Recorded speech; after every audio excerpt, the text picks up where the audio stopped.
Ya estamos de regreso y a ver, Claudio, empezamos contigo esta segunda parte de la mesa.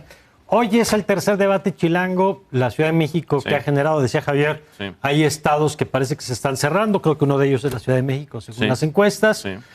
Ha cambiado la narrativa de la campaña, me parece que la Morena ha sido, o se volvió mucho más agresiva, digamos, la campaña, que ese no es un indicador bueno. Cuando positivo. Una campaña va arriba, digamos, sueles ignorar a quien va abajo. Claro. Cuando le pegas a alguien es porque quieres bajarlo, pues porque algo estás viendo, ¿no? Exactamente. Y se agrega, Claudio, perdóname que me extienda aquí, el tema de la violencia en la Ciudad de México, que tú habías sido muy enfático en decir, a ver, hay violencia en el país, la ciudad no lo ha vivido, lamentablemente ahora llegamos a este punto donde también es noticia, ¿no? Así es, un poco hace unas semanas, ¿no? En este espacio yo les decía, oigan, qué buena noticia que en la Ciudad de México no estemos viendo los fenómenos de violencia generalizada, como han hecho que en otras partes del país Zacatecas, cientos de candidatas y candidatos digan, no, prefiero ya no jugar, etcétera. Y yo lo que digo es que la delincuencia organizada ya está participando en el proceso electoral a nivel nacional. No había sucedido en Ciudad de México, pero ya tenemos unos cuantos eventos, destacadamente este ataque,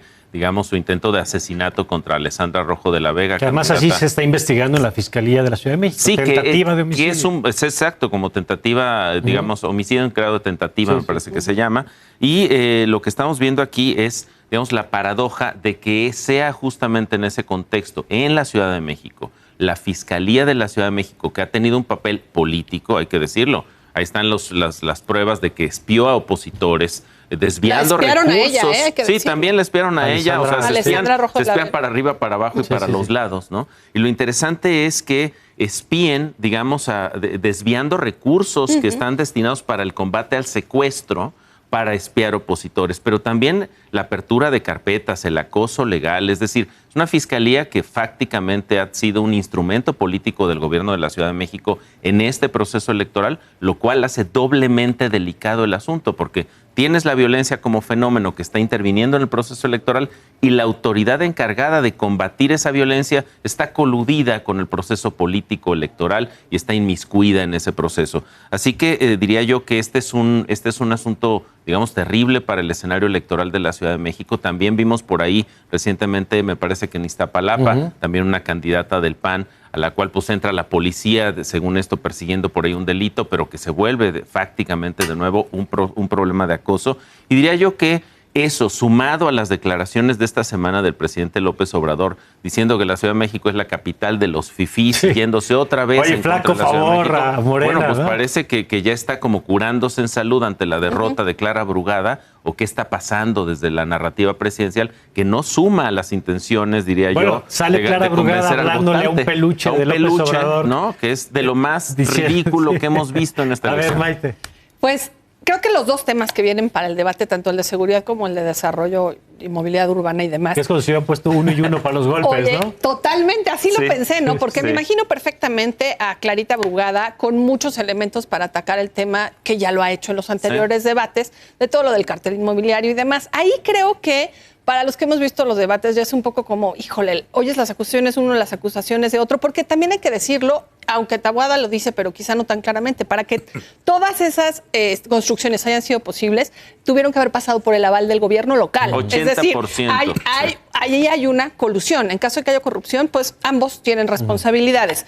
Creo que nos la dejan difícil a la ciudadanía porque es como votar por un tipo de corrupción o por otro tipo de corrupción. Y eso es, pues, tristón, ¿no? Cuando dices, me quisiera yo decidir por una o por otra, que tenga que ser en esos términos. Pero el tema de seguridad, creo que ahí sí va a ser más fácil diferenciar porque claramente, pues, quien es responsable de cómo está la seguridad en la Ciudad de México es Morena. Y Taboada hizo un ejercicio inteligente y diferenciado con esta policía de proximidad que creo que resolvería mucho el tema cuando hablamos contra la militarización. Entendemos que no pueden salir los militares de un día para otro, pero que sí se necesita una política innovadora que acerque a las policías a la ciudadanía. Y creo que Taboada en eso fue, pues la verdad es un pionero. Se replicó en Álvaro Obregón y ha dado efecto. Se acordarán de cuando en el Suntory un abogado asesinó a su novia. Sí. Los primeros que llegaron a atender el caso fueron la policía de proximidad de la alcaldía. Y bueno, pues ahí va a haber golpes y creo que quien se puede defender más puede ser justamente Taboada. Pero vamos a ver con qué sorpresa, porque siempre hay sorpresas, nos puede salir Clarita Oye, y Harfuch en su casa con palomitas, ¿no? Viendo el debate de la Ciudad de México, que es interesante. A ver, yo creo que primero hay que ver la estrategia de las campañas. Taboada ha hecho parte de campaña en las zonas de oposición, en las zonas del oriente, que es donde tenía su fortaleza Clara Brugada, mientras que Clara Brugada no se ha animado a entrar a la zona poniente que ha ganado el PRI en los últimos años. Entonces, es interesante cómo ha sido más arriesgada la operación de Taboada, e incluso ha volteado operadores de Morena, como se hizo ayer en Coajimalpa, que varios cientos se voltearon ahí. Segundo tema, creo que la verdad los debates de la Ciudad de México, los que ha organizado el Instituto Electoral, han sido muy buenos porque han permitido conocer, digamos, un debate real y digamos, como el discurso de los candidatos. Creo que es muy bueno. Tercer punto, a mí sí creo que te deja ver que hay una contienda muy dura, cómo está reaccionando el gobierno en la Ciudad de México. La verdad, el gobierno de la Ciudad de México se ve que está actuando con sus instrumentos políticos para darle ventaja a Clara Brugada. No estoy seguro que lo esté logrando. Una muestra de ello es, después de que casi 500,000 personas han tenido problemas de agua contaminada en la Benito Juárez, que hayan reservado por 3 años. Oye, eso te hace pensar que es terrible. ¿Qué hay en esos reportes de agua? Que les da miedo publicarlos. Ocultarlo y comunicarlo, cuando es un tema de salud pública, que esa gente debe saber ¿en qué te bañaste o qué agua tomaste? Pues sobre todo porque dijeron que era agua segura. Es correcto. ¿Has notado que a Claudio le brillan los ojos? Mira, nada más hasta yo brillo en la noche. Que lo que está pasando es muy delicado en la ciudad. Te deja ver un gobierno que en los márgenes está tratando de también ayudar a las elecciones y está saliendo muy mal la gestión del gobierno de la ciudad. Pero de enorme preocupación el atentado ayer en la noche contra una candidata a la Cuauhtémoc, Alessandra Rojo de la Vega. El coche trae balazos por ambos lados. Ojalá se investigue, salvó de milagro. Se resuelva rápido. Es una demarcación muy competida, muy importante, la más o si no de las más importantes en la ciudad por el número de habitantes que viven en ella y por el tema económico. Y creo que llegar, digamos, había actos de violencia en la ciudad más o menos soterrados, o incluso varios de ellos escondidos, pero ya un ataque contra una candidata en zonas, digamos, aquí importantes de la Ciudad de México, cambia el escenario muy fuerte a 3 de la elección. Ojalá se aclare pronto qué fue lo que ahí pasó. Ojalá no haya sido un atentado dirigido a ella, ojalá haya sido un robo, también muy mal, pero sí creo que esto puede poner la elección de México en un foco rojo muy importante, sobre todo porque esa demarcación en la Cuauhtémoc es donde hay buena parte del crimen organizado, sobre todo por Tepito. Claro, que fue muy cerca de la zona donde ocurrió esto. Oye, y nada más para cerrar, interesante, ahorita que decía Javier las estrategias, vamos a ver este intento, digamos, de construir la imagen de Álvarez Maínez como una figura fortalecida. Esta semana vimos, curioso, porque a los de Morena y a los de Movimiento Ciudadano, diciendo que Maínez ya alcanzó el segundo lugar. No sé si va a funcionar, usaron como argumento unas encuestas que se levantaron tanto en Nuevo León como en Jalisco, que es donde gobierna Movimiento Ciudadano.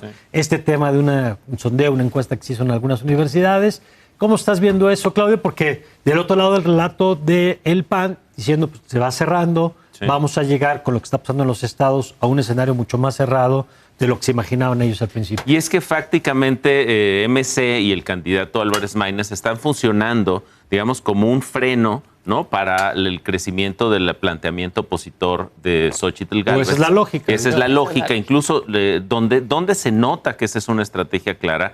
Pues en la celebración que hacen las plumas, digamos, del oficialismo, lo que dicen, oigan, pues resulta que va a haber un segundo lugar que no es Xóchitl Gálvez, es Álvarez Maínez, ¿no? Entonces, ese relato es un relato que viene bien al oficialismo porque colocaría en tercer lugar a una oposición mucho más frontal contra, digamos, el oficialismo. Creo que ahí está. Y otro elemento más donde las encuestas, Mario, se volvieron en este ciclo electoral propaganda política. Absolutamente. Y ya lo decíamos, Mario, tú incluso en redes fuiste como muy, ahora sí que explícito al demostrar cómo se porta Maínez en los debates con Claudio y cómo se porta con Xóchitl.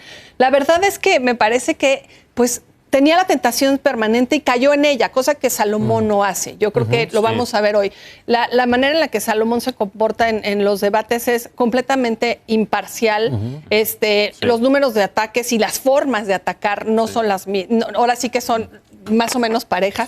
Y a mí me llamó la atención que la propia Claudia Sheinbaum salió a hablar muy bien de Maynes. Entonces, creo que ahí la mancuerna no se disimula de ninguna forma, ¿no?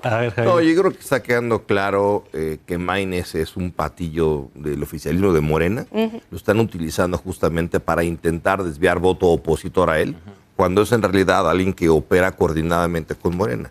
Creo que una clave quedó: Maynes denunció a 100 estaciones de radio y televisión por querer una cobertura igual que a Claudia Xóchitl.